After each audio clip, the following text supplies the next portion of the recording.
Friends, welcome back. तो friends, आज का वीडियो है भारत में वैक्सीन 250 रुपए और हमारे यहाँ 15 से 20 हजार पाकिस्तान मीडिया। अरे बाप रे, पर मुझे नहीं समझ में आ रहा। ये कह रहे हैं कि 250 रुपए की, पर इंडिया की तो मेरे ख्याल से फ्री में लग रही है सब जगह, तो ये 250 क्यों कह रहे हैं? चलो देखते हैं वीडियो और पता करते हैं इनका कहां से ये इन्फॉर्मेशन इनको मिली है। पर जो अमेजिंग बात वो सुनने में आ रही है कि हमारे यहाँ 15 से 20 हजार, पर अब तो ये सुनने में आया है कि WHO को उन्होंने जो है उनसे रिक्वेस्ट की है और इंडिया से बनी हुई जो वैक्सीन है वो WHO के थ्रू इनके पास फ्री आएगी। अगर फ्री आ रही है तो इनको भी फ्री लगनी चाहिए।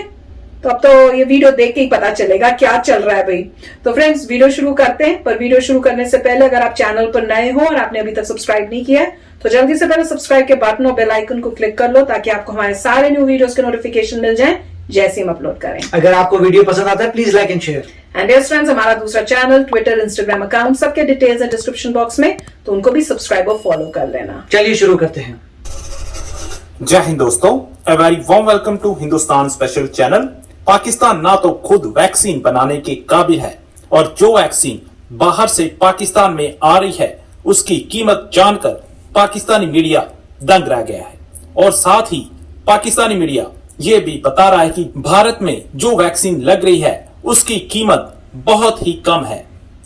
भारत अपने नागरिकों को इतनी सस्ती वैक्सीन कैसे लगा रहा है और हमारे यहाँ कीमत इतनी ज्यादा कैसे है? आज की वीडियो में पाकिस्तानी मीडिया चीन से आई हुई वैक्सीन के साइड इफेक्ट्स भी गिनवा रहा है और साथ ही ये बता रहा है कि पाकिस्तान की जनता इसको लगवाना बिल्कुल नहीं चाहती, क्योंकि वो सोचते हैं कि इस पर भी चीनी सामान की तरह विश्वास नहीं किया जा सकता। आज की वीडियो में पाकिस्तानी मीडिया ने और क्या कहा, तो चलिए दोस्तों आज की वीडियो की तरफ चलते हैं। Thank you very much.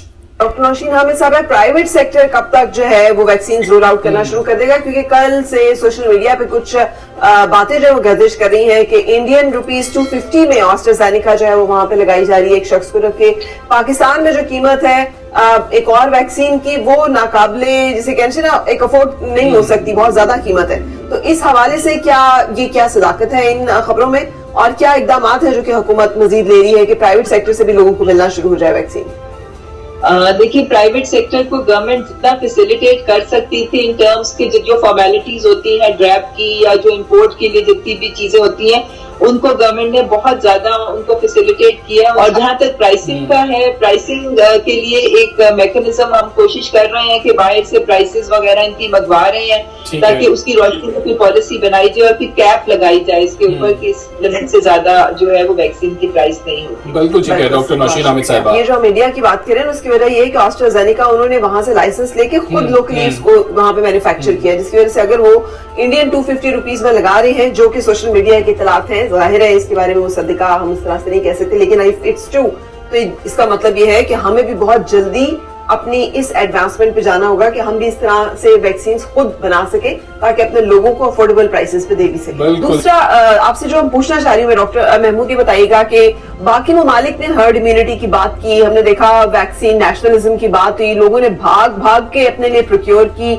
अपनी लोगों को लगाया और उसके बाद उन्होंने मामूलाती जिंदगी बहाल की। हमारे यहाँ पे बदकिस्मती से ऐसा नहीं हो सका। अगर आई भी है वैक्सीन, अब शुरू हो रही है 65 साल के जो है 60 साल और से ज्यादा उम्र के लोगों को अब जो है वैक्सीन लगने का आगाज होगा। तो हमारे लिए और हमारे जैसे ममालिक के लिए फिर क्या लायामल है जहाँ पर कि वैक्सीन भी नहीं आ रही, लोगों को भी लग भी नहीं पा रही और जिंदगी ने भी वापस नॉर्मल की तरफ लौटना है? तो आप क्या प्रीएम्प्ट कर रहे हैं कि हाउ टू प्रोसीड? हमें कोई री इन्वेंट तो व्हील करना नहीं, सारी दुनिया का क्यूमुलेटिव नॉलेज है, सारी दुनिया के क्यूमुलेटिव एक्सपीरियंस है इसमें, जिसकी बुनियाद रख दी गई है। शायद हमारे लिए इतना आसान ना होता इन चीजों को पहुंचना भी अगर ये एक इंटरनेशनल लेवल की बीमारी ना होती, क्योंकि अब हर मुल्क में रिसर्च हो रही है और आपको पता है हम तो रिसर्च में इतने आगे नहीं होते क्योंकि हमारे वसाइल भी नहीं है और हमारा कल्चर भी नहीं है।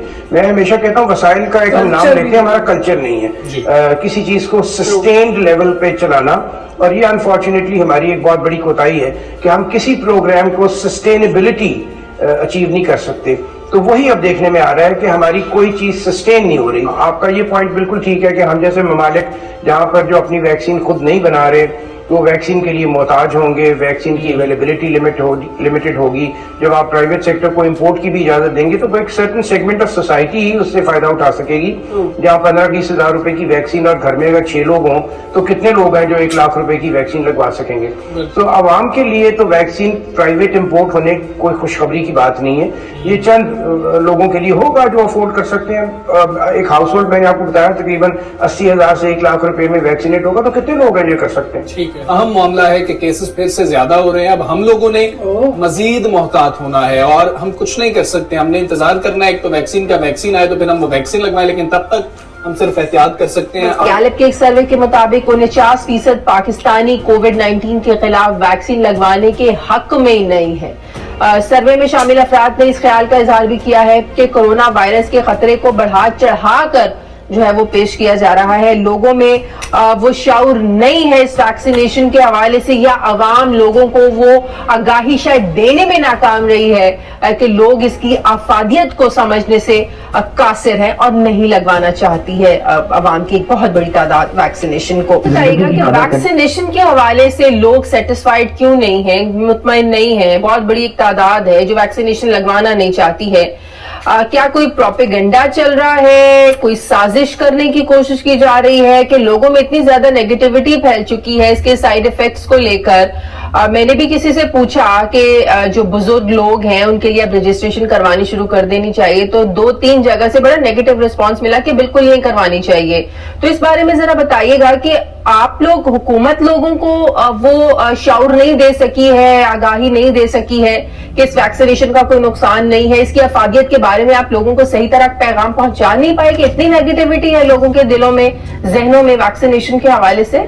साइनोफार्मा जो इस वक्त हम अपने हेल्थ केयर वर्कर्स को लगा रहे हैं और अब हम इंशाल्लाह बुजुर्गों के लिए भी शुरू कर रहे हैं। ये Sinopharm has already been used. अमरात के अंदर जितने लोग हैं उनको साइनोफार्मा ही लगी है और आपके सामने है वहां मैसिव वैक्सीनेशन हुई है और कोई ऐसा एडवर्स साइड इफेक्ट्स जो हैं उस तरह सामने बिल्कुल नहीं है। माइल्ड साइड इफेक्ट्स, हल्का सा बुखार हो जाना, कोई थोड़ी सी गले में खराश वगैरह होना, वो जब आप कोई वैक्सीन लेते हैं थोड़ा बहुत तो साइड इफेक्ट होता है। डॉक्टर साहिबा, आज से 2 हफ्ते पहले जो हमें नंबर्स बताए गए, जो शेयर किए गए, बताया गया कि हालात नॉर्मल हो रहे हैं, बेहतर हो रहे हैं। इसी बिना पर आपको पता है कि स्कूल भी दोबारा खुले, दफातर में हाजिरी को भी 100% यकीनी बनाने का कहा गया, तकरीबात की भी इजाजत मिली।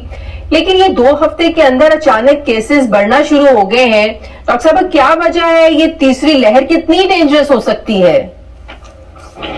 मेरा ख्याल है शाजिया आप बिल्कुल सही फरमा रही हैं। जो अभी मेरे पास इस वक्त नताइज जो सामने आए हैं, कल के दिन में, आज के दिन में 825 नए केसेस सामने आए हैं और जो अहम चीज है वो ये है कि पिछले 1 हफ्ते के अंदर एक मुसलसल तादाद मरीजों की जो है वो बढ़ती हुई नजर आ रही है। अब इस बढ़ती हुई तादाद की वजह से हम भी बहुत फिक्रमंद हैं और बात असल में ये होती है कि आपको मईशत का पहिया चलाने के लिए ये सारी चीजें खोलनी भी पड़ती हैं। खोलने के बाद लोग जो हैं उनको बिल्कुल एहसास नहीं है इस बात का कि कोविड कहीं चला नहीं गया। कोविड अभी मौजूद है पाकिस्तान में, बल्कि सारी दुनिया में मौजूद है। तो फ्रेंड्स, मुझे लग रहा है ये उसकी बात कर रहे हैं कि 250 जो रुपए में लग रही है वो हमारी मेड इन इंडिया नहीं, जो बाहर वाली है उसकी बात कर रहे होंगे, क्योंकि हमारी तो मेड इन इंडिया मेरे ख्याल से जो है वो कह रहे हैं कि इंडिया में जो है एस्ट्राजेनेका की 250 की मिलती है, 250 रुपए की इंडिया में लगती है और वही चीज एस्ट्राजेनेका पाकिस्तान में 20,000 की लग रही है। तो उनको उसकी प्रॉब्लम थी और अब वो यही बात कह रहे हैं कि हमें अपनी बनानी चाहिए। और ये समझ नहीं आया जो बोले हमारा कल्चर नहीं है। ये कैसे होता है कि हमारा कल्चर नहीं है रिसर्च एंड डेवलपमेंट का, हमारा कल्चर नहीं है आगे बढ़ना, हमारा कल्चर नहीं है, ये मुझे समझ नहीं आया कॉन्सेप्ट के। कल्चर कैसे हो सकता है? कल्चर तो कल्चर बात है, उसमें ट्रेडिशंस होते हैं, आपके फेस्टिवल्स होते हैं, इसमें कल्चर वाली बात क्या है? तो ये मुझे समझ नहीं आया। मगर वो यही मोस्टली यही बात उनको हो रहा था कि बहुत महंगी है, हमारे पास अपनी नहीं है और साइनोफार्मा की प्रॉब्लम आ रही है, लोग वहां नहीं लगवाना चाहते, ये भी पॉइंट है। इंडिया में लोगों को लग रही है। तो मेरे ख्याल से मोस्ट उनको इसी पॉइंट पे प्रॉब्लम थी कि हम खुद नहीं बना पा रहे, इंडिया ने बना ली है, इंडिया सस्ती बना पा रहा है और इंडिया में बड़ी तेजी से लोग लगवा रहे हैं। इनकी अब 60+ का लगाना शुरू होगा और ये एग्जांपल देना है साइनो फार्मा की जो यूएई ने लगाई। मेरे को लगता है कि किसी भी कंट्री ने मेरे ख्याल से चाइना से नहीं खरीदी है vaccine other than may be Russia, but Russia भी पॉसिबल नहीं है क्योंकि रशिया बोलते हैं उसके पास अपनी खुद की है। तो मोस्टली लोगों ने एस्ट्राजेनेका ही ली है या यूएस की, इजराइल ने जैसे यूएस से ली है, तो हर एक अपने अलायंस से ले रहा। तो मुझे तो मोस्टली यही लग रहा था, इनकी डिस्कशन इसी पॉइंट पे थी कि क्यों नहीं है इनकी कंट्री में वैक्सीन अवेलेबल। मुझे लग रहा है यही है जिन्होंने चाइना से ली है। हाँ, और तो जो उनकी पब्लिक है उनको डर लग रहा है कि चाइना से आई हुई है और ऑब्वियसली उनको भी दिख रहा होगा कि किसी और कंट्री ने तो ली ही नहीं है और हमारे यहाँ पे आई हुई है और इसमें पता नहीं क्या साइड इफेक्ट्स होंगे, तो कोई डर के अब लगाने को तैयार ही नहीं है। पर जैसे ही इंडिया की आएगी तो मुझे लगता है सब फिर रेडी हो जाएंगे लगाने के लिए, क्योंकि उसने उनको दिखा है कि पूरे इंडियंस जो है वो सब लगवा रहे हैं और पूरा मतलब ठीक है, कोई ऐसे साइड इफेक्ट्स नहीं है। तो चलो फ्रेंड्स, आप भी बताना कमेंट सेक्शन में भाई आपको क्या लगता है। पर धूम तो इंडिया की मच ही रही है, उसका तो कोई शक या कोई सवाल है ही नहीं। तो चलते मिलेंगे नेक्स्ट वीडियो में बहुत ही जल्द। Till then take care and bye bye. तो अगर आप मेरे इस चैनल पे नए हो तो जल्दी से सब्सक्राइब के बटन को हिट करो और बेल आइकन को क्लिक करो ताकि आपको मेरा जब नया वीडियो मैं लगाऊं आपको उसके बारे में जल्दी से पता चल जाए।